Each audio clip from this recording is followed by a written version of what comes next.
Alors ce soir, pour la soirée d'ouverture, mercredi 18, on accueille un père et une fille, les deux pionniers dans leur domaine, Graham Lewis, bassiste du groupe de post-punk Wire, et sa fille Clara Lewis, productrice émérite de techno et de musique électronique, et qui viennent au LUF pour présenter une création inédite, rien que pour nous, ce soir en ouverture du festival.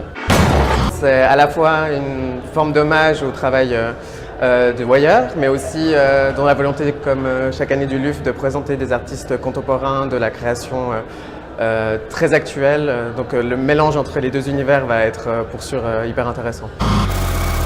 Peut-être que la plus-value que le LUF apporte, c'est vraiment une possibilité de créativité totale et aucune barrière en termes de format, de durée, de style musical. La majeure partie, c'est énormément de prospection dans les festivals européens, dont l'Étrange Festival, des festivals à Bruxelles. Il y a tout un gros travail d'orfèvre, de proposer à ces artistes de les rencontrer dans les festivals internationaux, puis de les faire venir et créer des sélections qui ne résident pas uniquement sur des personnalités, mais aussi sur un tout et un ensemble qui fonctionnent bien ensemble. Je pense que tous les cycles du cinérama Redneck is not dead valent vraiment la peine parce qu'ils proposent vraiment une vision à 360 degrés de cette figure marginale et caricaturale qu'on pourrait en avoir. Donc à travers 2 documentaires et 2 fictions, on traverse vraiment des styles hyper différents et on dédramatise et on décaricaturise des figures qui sont marginales pour proposer une lecture assez poétique au final de ces figures oubliées. Samedi soir, on présente Disruptive Music de Sam Kiddle qui détourne la musique d'ascenseur pour en proposer une lecture contemporaine à base d'ambiance. Il va appeler des hotlines étatiques du Royaume-Uni et à la place de répondre au téléphone, il va envoyer sa musique à lui comme une sorte de réponse et de reprise de pouvoir sur des services étatiques. Et ça, c'est vraiment un des événements de cette édition 2017.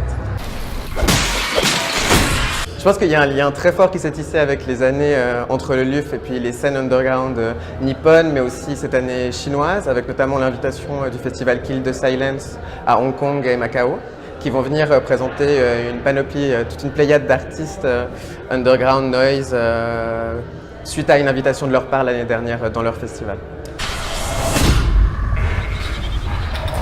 Cette année, ce qu'on peut pointer, c'est peut-être la renaissance de l'UFFM, qui est la radio qui transmet H24 sur le site du festival des contenus audio, qui retransmet les concerts tous les soirs de la salle des fêtes et puis qui cette année reprend de la vigueur après quelques années où on a proposé des projets plus artistiques. Cette année, le l'UFFM redevient un média et propose des programmes 7 jours sur 7, 24 heures sur 24 pour traiter des artistes du LUF. Sur les ondes et 100.5 et sur le web aussi évidemment. Une remarque peut-être pas, mais c'est clair que le LUF se veut être un lieu dans lequel toutes les opinions peuvent s'exprimer. Notamment ce soir, en ouverture du festival, il y a aussi Torturing Nurse, qui est un artiste chinois censuré dans son pays et qui vient présenter un live qu'il n'a plus le droit de faire là-bas. Et on est hyper heureux de pouvoir l'accueillir et de lui offrir une grande scène pour toutes ses pulsions noise.